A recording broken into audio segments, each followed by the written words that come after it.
Most people enjoy life in the bubble of their safe space. Intelligent or not, people always find the position where they are right and everyone else is wrong. People do not develop this sensor where they're able to identify if critique is constructive with a hidden intent of love. When you are going down and you don't see that, and somebody critiques you, that can be a fatherly love, that can be a brotherly love. There's a certain element of correctional love.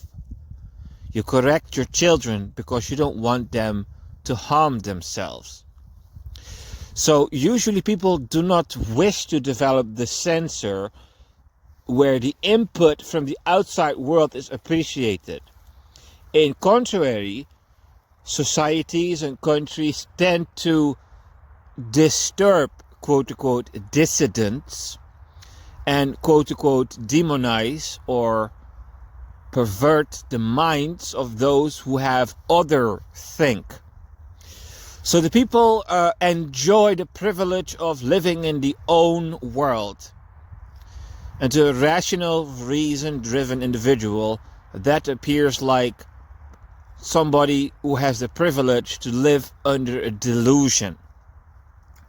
Right? So there is a sensor or a sensory perception or an ability that lays dormant in most people. So this is a podcast, German Equalizer, episode 22, for you, if you do not belong to those people. How to judge yourself if you're doing right or wrong. I'm going to play your input so that you can see if you're on the right or the wrong direction in a simplified possible way. If you don't want to hear it, you'll find some reasoning to declare yourself wrong, and you'll find the reasoning to declare me wrong.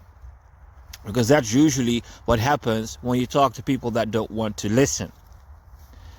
Yeah, you'll find something you can look for whereby you can invalidate my standpoint and validate your own standpoint.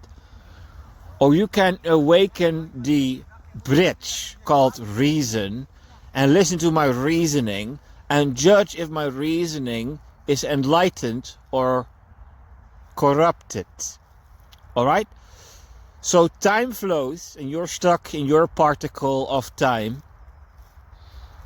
And most of us here in the West, our time is fortunate because of a substance which is called generational blessings, Western style, or karmic velocity, Eastern style, or mixture, the favor of heaven manifested on this earth through humans who assist you on your destiny to do it dynamically.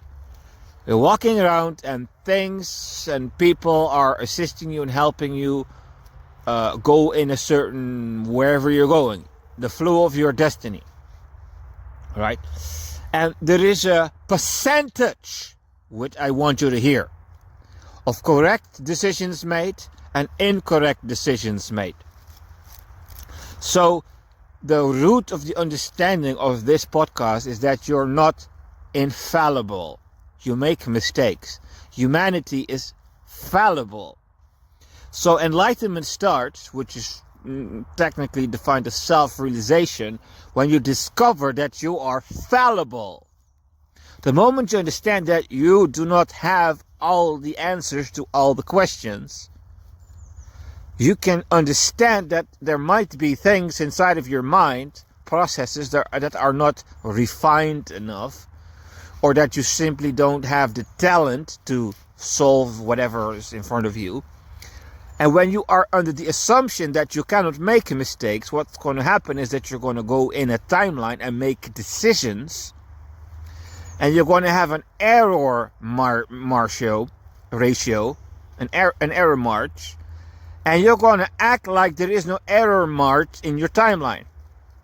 So imagine that you are the ordinary individual with a 50 right, 50 wrong percentage, and you have a bunch of generational blessings in your life whereby you're walking around with that 50-50 right-wrong decision making, and nothing goes wrong because you keep being blessed because of your generational account and the side effects of those 50% of right choices amplifying that, and the 50% of wrong choices keeps it's disturbing your timeline, but it's not destroying it yet until that generational energy runs out, and all of a sudden life becomes half light, half darkness. It becomes threatening.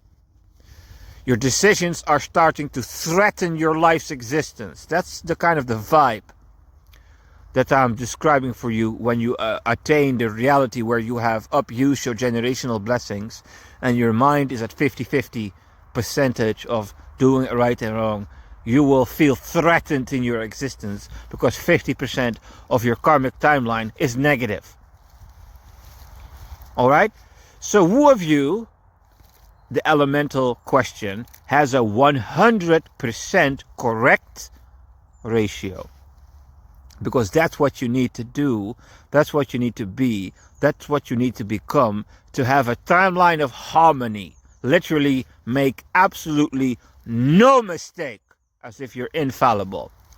Well, the moment your mind is developed that sophisticated, the moment when you master so many fields,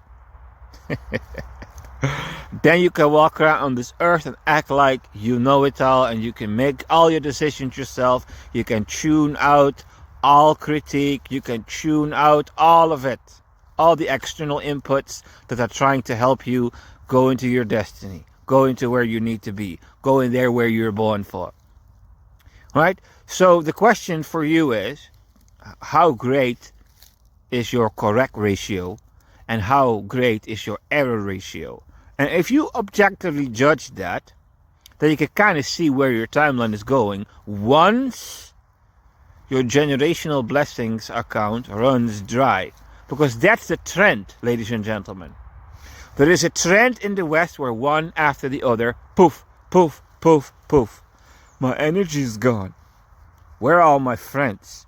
Why is this not working anymore? All men are, all women are, things are no longer working. Where are the blessings? Where's why this? And the aggression and the anger, the frustration. Alright?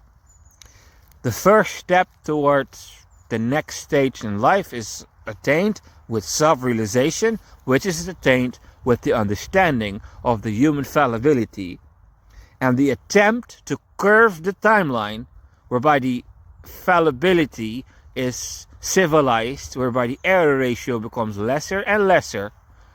And once the mechanics behind the universal laws see that you're busy on that journey, grace and mercy will surely keep you alive during the process.